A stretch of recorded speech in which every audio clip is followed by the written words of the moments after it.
Students, तो 10th standard का 10 chapter light reflection and refraction, ये वाला चैप्टर हम लोग स्टार्ट कर रहे हैं।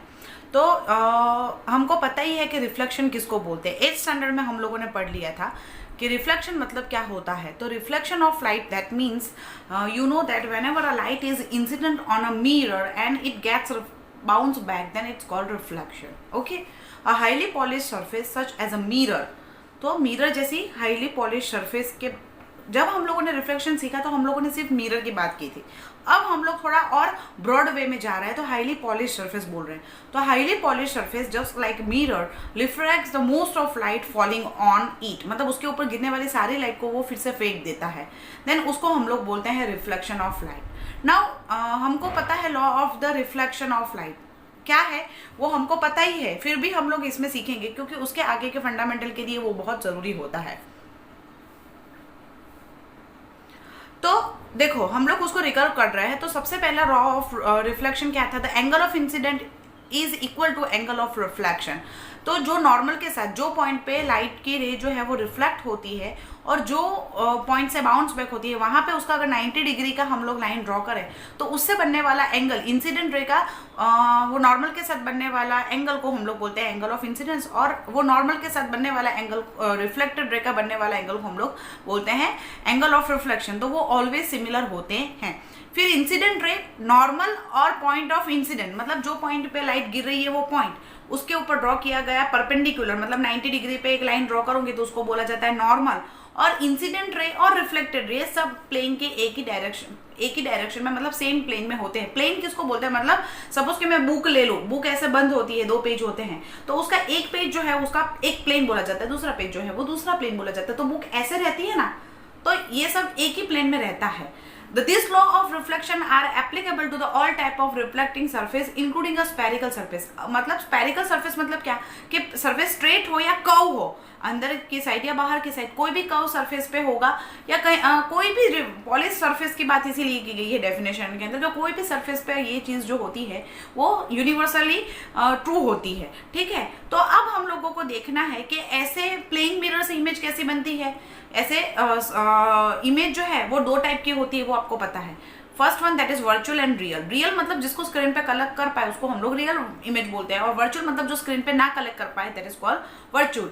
बहुत सारे भी टर्मिनोलॉजी आपको ये चैप्टर में याद रखनी पड़ेगी। इन्वर्टेड मतलब उल्टी, अगर मैं पेन को कोई भी चीज को मैं पकड़ रही हूँ, जैसे मैंने ये कंगा लिया, मैंने ऐसे पकड़ा है तो ये सीधा है, उसको मैंने ऐसे पकड़ दिया तो ये उल्टा है, so that is called inverted. ठीक है, उल्टी मतलब चीज, जिस हेड जो है वो नीचे आना चाहिए, तो पैर जो है वो ऊपर होने चाहिए, तो वो इन्वर्टेड बोली जाती है। ठीक है, उसके बाद इरेक्ट मतलब सीधी, इरेक्ट मतलब सीधी। ठीक है, image form by plane mirror, तो प्लेन मिरर से बनने वाली इमेज ऑलवेज वर्चुअल और इरेक्ट होती है। साइज ऑफ इमेज जो है वो इक्वल टू ऑब्जेक्ट होती है, मतलब जितना ऑब्जेक्ट है उतनी की उतनी उसकी साइज होती है। The image formed is as far behind as mirror, मतलब प्लेन मिरर आपको याद रखना है, ये बोला जाता है nature of image, size of image and position of image. तो इमेज पहले हम लोगों ने देख ली प्लेन मिरर से कैसे बनती है, वर्चुअल एंड इरेक्ट बनती है। उसके बाद इक्वल टू ऑब्जेक्ट बनती है। वो बिहाइंड द मिरर मतलब मिरर के पीछे की साइड में जो बनती है, किससे बनती है, प्लेन मिरर से बनती है। और इमेज जो है वो लैटरली इन्वर्टेड होती है। लैटरली इन्वर्टेड मतलब क्या होता है, ये समझने के लिए आप क्या करो, पेज में ABCD लिखो और मिरर के सामने रखो, तो कुछ कुछ वर्ड जो है ना वो आपको ऐसे उल्टे दिखेंगे, ऐसे उल्टे। तो साइड से उल्टे दिखने वाली चीजों को हम लोग लैटरली इन्वर्टेड बोलते हैं, और सीधा इन्वर्टेड मतलब ऊपर से नीचे के टाइप पे होता है, दैट इज कॉल्ड इन्वर्टेड। तो ये टर्मिनोलॉजी आपको याद रखनी है।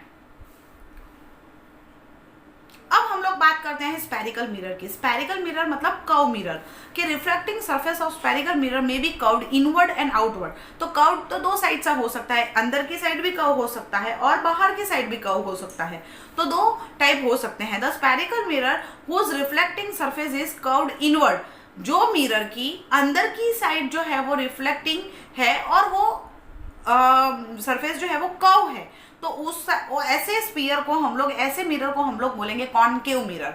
और ऐसा स्फीयरिकल मिरर जिसकी रिफ्लेक्टिंग सरफेस जो है और वो कर्व है और वो बाहर की साइड है, तो उसको हम लोग बोलते हैं कॉन्वेक्स मिरर। तो आपको याद रखना है कॉनकेव मतलब क्या और कॉन्वेक्स मतलब क्या।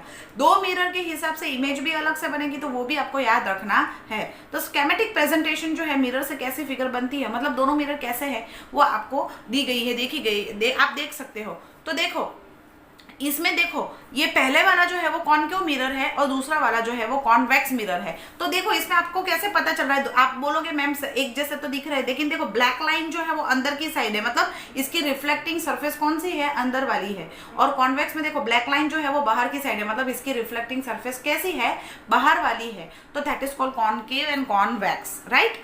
अब हम लोग देखेंगे कि बहुत सारी डेफिनेशंस जो हम लोगों ने 8th स्टैंडर्ड में सीखी थी, अब हमको 10th स्टैंडर्ड में भी आएगी। तो रिफ्लेक्टिंग सरफेस के लिए बहुत सारे टर्मिनोलॉजी है, वो आपको याद रखनी है। तो reflecting surface of spherical mirror forms a part of the sphere. अब हमको पता है कि ये कैसे बनता है, तो मैं आपको एक एग्जांपल लेके समझाती हूँ कि स्फेरिकल मिरर कैसे बना जाता है। तो समझो कि ये आपका एक सर्कल है, ये सर्कल है, आपको दिख रहा है बैंगल, हाँ, इसमें से मैं इधर से काट दूं, इधर से काट दो, तो मुझे देखो मुझे सिर्फ इतनी ही चीज दिख रही है। तो देखो जितना दिख रहा है वो कॉनकेव जैसा दिख रहा है, कॉन्वेक्स जैसा दिख रहा है। तो ऐसे ही मैं किसी भी स्फीयर मतलब राउंड गोला, उसमें से मैं जब काटूंगी तब मेरे जो स्फेरिकल मिरर है वो बनते हैं। तो अब हमको पता है कि सर्कल जब भी होगा तो उसका एक सेंटर होगा, स्फीयर हैज अ सेंटर। तो और जो पॉइंट के अब जो ये कर्व बन रहा है, आपका मिरर का जो कर्व बन रहा है, उसका जो सेंटर पॉइंट है वो भी आएगा। तो वो स्फेरिकल मिरर का भी सेंटर होता है, ठीक है ना। तो इसीलिए मैंने जो मिरर जो गोले में से काटा है उसका जो सेंटर है that is called centre of curvature, that is called denoted by C. मैं जहां पे भी सी लिखूंगी मतलब मैंने जो मिरर लिया है, स्फेरिकल मिरर लिया है, मैंने जो गोले में से काटा है, उसके सेंटर को मैं उसका सेंटर ऑफ कर्वेचर बोलूंगी। अब ये सेंटर से मैं ये स्फेरिकल मिरर का जो मिडल पॉइंट ले रही हूँ उसको मैं बोल रही हूँ पोल। क्या बोल रही हूँ, पोल। ये सारी डेफिनेशन आपको याद रखनी है, ये 1 मार्क में पूछी जा सकती है, पूरा क्वेश्चन भी पूछ सकते हैं। तो ये सेंटर ऑफ कर्वेचर से पोल का जो डिस्टेंस है that is called radius of curvature. क्या बोला जाता है उसको, रेडियस ऑफ कर्वेचर बोला जाता है, ठीक है। ये सारे आपको याद रखना है। उसको डिनोट किया गया है कैपिटल आर, कैपिटल आर। कौन से टर्मिनोलॉजी हम लोगों ने देख ली, pole, centre of curvature, radius of curvature. अब आपको दूसरी डेफिनेशंस भी उसके सीखनी है, तो वो कौन सी है। तो देखो यहाँ पे फिगर में आपको दिख रहा है सी पी। अब ये सी और पी में से जो कॉमन लाइन पास होती है, मतलब ये सेंटर ऑफ कर्वेचर और पोल में से जो इमेजिनरी लाइन पास होती है उसको बोला जाता है प्रिंसिपल एक्सिस। क्या बोला जाता है, प्रिंसिपल एक्सिस। तो ये आपको याद रखना है। तो यहाँ पे आपको कॉनकेव मिरर से बनने वाली इमेज जो है वो बताई गई है, ठीक है। तो कौन कौन सी टर्मिनोलॉजी आपको याद रखनी है, एक तो है centre of curvature, radius of curvature, pole, और अब आता है कि जब हम लोग प्रिंसिपल एक्सिस से पैरेलल रेज उस पर फॉलो कर रहे हैं, देखो ब्लू लाइन से आपको रेज जो है वो मिरर पे पड़ती दिख रही है। फिर रिफ्लेक्शन के बाद वो जो पॉइंट पे कॉन्सेंट्रेट होती है तो उसको वो पॉइंट को हम लोग बोलते हैं फोकस।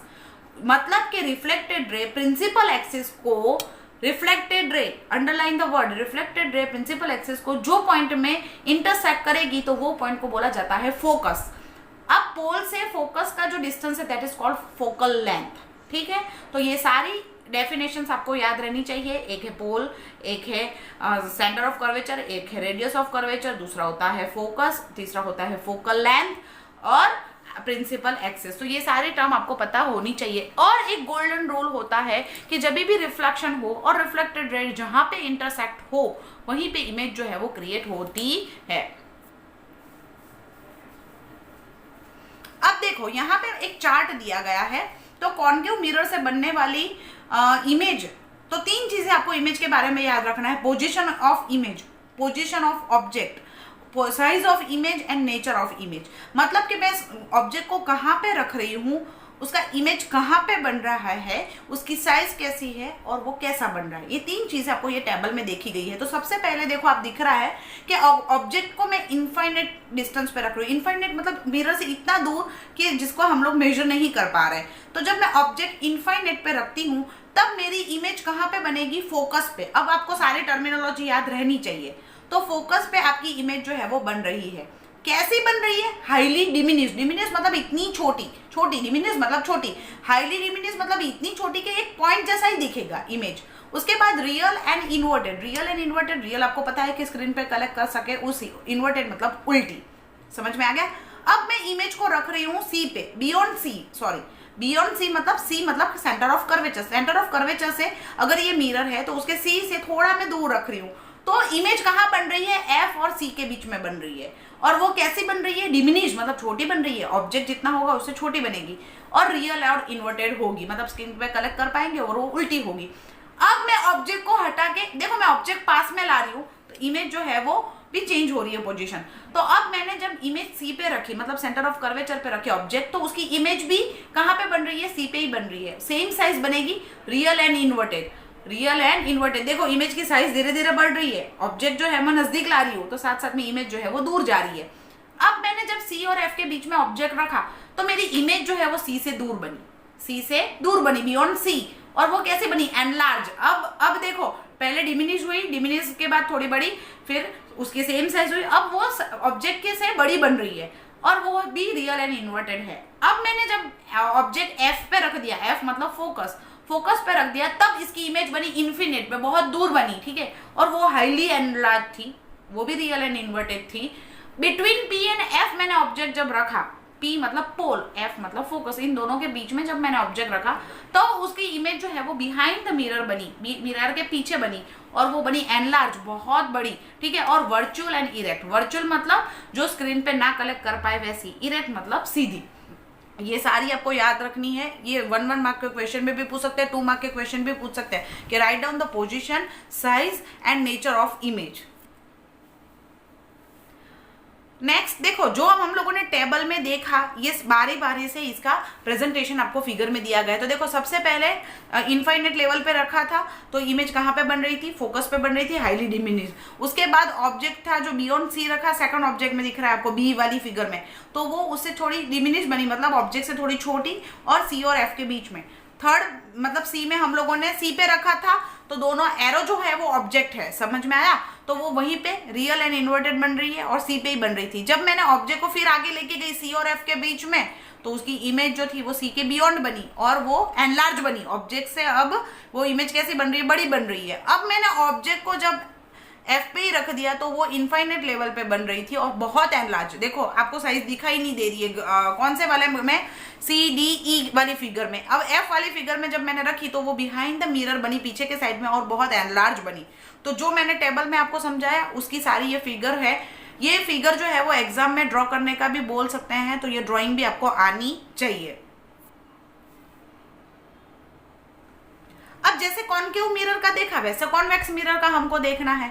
तो कॉन्वेक्स मिरर में दो ही पोजीशन दी गई है कि इन्फिनाइट लेवल पे मैं जब रखूंगी तब इसकी इमेज जो है वो फोकस पे बनेगी और behind the mirror highly diminish, इतनी छोटी, डिमिनिश मतलब छोटी, इतनी छोटी कि वो पॉइंट जैसी बनेगी, और वो बनती है वर्चुअल एंड इरेक्ट। उसके बाद बिटवीन इन्फिनिट एंड पोल, तो पोल और इन्फाइनाइट के बीच में जब रखेंगे ऑब्जेक्ट को तो उसकी इमेज जो है वो पोल एंड फोकस के बीच में बनेगी, लेकिन बिहाइंड द मिरर, और वो भी डिमिनिश, वर्चुअल एंड इरेक्ट बनेगी। वर्चुअल मतलब अगेन मैं बोल रही हूँ कि जो स्क्रीन पे कलेक्ट ना कर पाए, that is called virtual image. अब use of convex mirror. Convex mirror कहाँ पे यूज होते हैं? तो वो as a rear view mirror in a vehicle. Vehicle में रेयर व्यू आप लोग जो देखते हैं जो विंग्स में होते हैं, साइड ग्लास में होते हैं, तो वहां पे कॉन्वेक्स मिरर जो है वो यूज किया जाता है। The mirror are fitted on a side of vehicle and enabling the driver to see the traffic behind him. तो ये ग्लास का क्या यूज होता है कि आप पीछे वाला ट्रैफिक देख सको, इसीलिए सेफ ड्राइविंग के लिए ये मिरर की विंग्स के अंदर आपको फैसिलिटी दी गई है। The convex mirror are preferred because they are always give and erect. क्यों वहां पे कॉन्वेक्स मिरर यूज किया जाता है? क्योंकि कॉन्वेक्स मिरर में आपको ऑलवेज इरेक्ट इमेज मिलती है। अगर मैंने कॉन्केव मिरर ले लिया होता तो मुझे ट्रक कैसे दिखती? पीछे वाली उल्टी दिखती, तो ऐसा लगता कि जैसे पीछे से ट्रक जो है वो उड़ के आ रही है, तो वो जो आदमी होता जो चला रहा होगा वो डर के मारे वहीं पे ठोक देगा। तो वो नहीं चाहिए हमको, इरेक्ट इमेज चाहिए, इसीलिए कॉन्वेक्स मिरर साइड ग्लास में यूज होता है। थ्रू द डिमिनिश इमेज, और छोटी भी दिखती है, ट्रक जैसे जैसे बड़ा थोड़ी दिखता है, इमेज छोटी है ना, तो छोटी और इरेक्ट मिलती है, इसीलिए मैंने कॉन्वेक्स मिरर रेयर व्यू में यूज किया है। They have a wider field to view as they are curved, और कर्व्ड होने की वजह से पीछे का बहुत सारा एरिया वो कवर्ड कर लेते हैं, और हम लोग बहुत सारा एरिया का ट्रैफिक जो है वो पीछे वाला ट्रैफिक जो है वो देख सकते हैं, और उसके हिसाब से हमारा ड्राइविंग का जजमेंट जो है वो ले सकते हैं। तो for safe driving we are using a convex mirror as a rear view in a vehicle. Okay, अब बहुत इंपॉर्टेंट टॉपिक है that is a conventional sign. कैसे साइन दी जाती है, जैसे हम लोग ग्राफ ड्रॉ करते हैं, वहां पे हम लोग ड्रॉ करते थे भाई एक्स में इस साइड जो है वो प्लस है, एक्स में उस साइड जो है वो माइनस है, वाई में ऊपर जो है वो प्लस है, वाई में नीचे जो है वो माइनस है। वैसे ही मिरर के लिए भी कन्वेंशनल साइन सिस्टम है that is called Cartesian sign system. Most important question 3 mark के क्वेश्चन में, 4 मार्क के क्वेश्चन में बहुत बार पूछा गया है कि write down about the Cartesian sign for a spherical mirror. तो वो मिरर की साइन क्या है वो हमको देखना है। तो object is always place to the left to the mirror, mirror के ऑलवेज लेफ्ट साइड पे ऑब्जेक्ट जो है वो रखा जाता है। आप सारी पीछे वाली फिगर देख लो, मिरर की लेफ्ट साइड पे ही सारी ऑब्जेक्ट रखे होंगे, तो वो लेफ्ट साइड पे रखा जाता है। दैट्स व्हाई जो मिरर पे जो लाइट आती है वो ऑब्जेक्ट की डायरेक्शन से आती है। मतलब ये अगर मिरर है, ये मेरा ऑब्जेक्ट है, तो ये डायरेक्शन से लाइट जो है वो आएगी। ठीक है, तो जो the distance parallel to the principal axis are measured from a pole of the mirror, और प्रिंसिपल जो कर्व मिरर है उसका जो सेंटर है वहां से ही ऑलवेज डिस्टेंस जो है ऊपर का या नीचे का वो पोल से ही ऑलवेज मेजर किया जाता है। ठीक है, अब जो डिस्टेंस है जो राइट साइड पे जा रहा है, मतलब एक्स जो आपका ऑब्जेक्ट मिरर जो है उसके राइट साइड की डायरेक्शन ऑलवेज प्लस में ली जाती है, और उसकी लेफ्ट साइड ऑलवेज माइनस में ली जाती है। Just like X axis and Y axis, zero है वहां पे आप मिरर रख दो।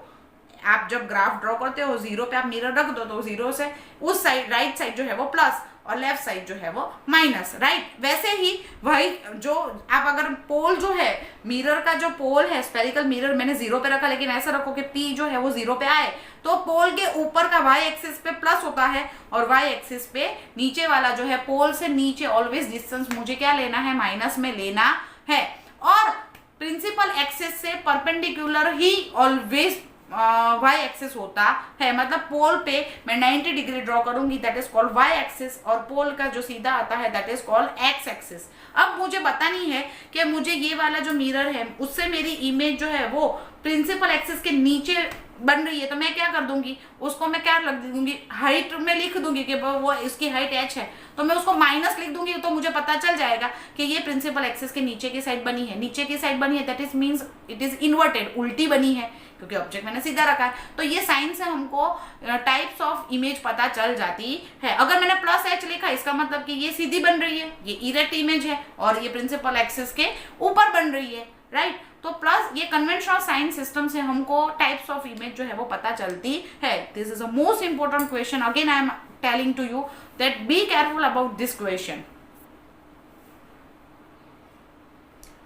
अब mirror formula and magnification, most important question of this topic. तो मिरर फॉर्मूला क्या है, देखो आपको ऑब्जेक्ट और इमेज दिख रही है, तो डायरेक्शन ऑफ इंसिडेंट लाइन भी दिख रही है आपको, जिसको मैंने direction of incident line right light है तो वो पॉजिटिव, ये है जो है लेफ्ट साइड तो है वो नेगेटिव, और ऊपर जो है वो पॉजिटिव, नीचे जो है वो नेगेटिव। तो उसको लेके मैं मिरर का अगर कोई मैग्निफिकेशन मतलब क्या कि कितना बड़ा दिखा सकता है मिरर, स्फेरिकल मिरर, वो अगर मुझे सॉल्व करना है then I can use by mirror formula that is 1 by v plus 1 by u by 1 by f. Now what is that v and what is that u and what is that f?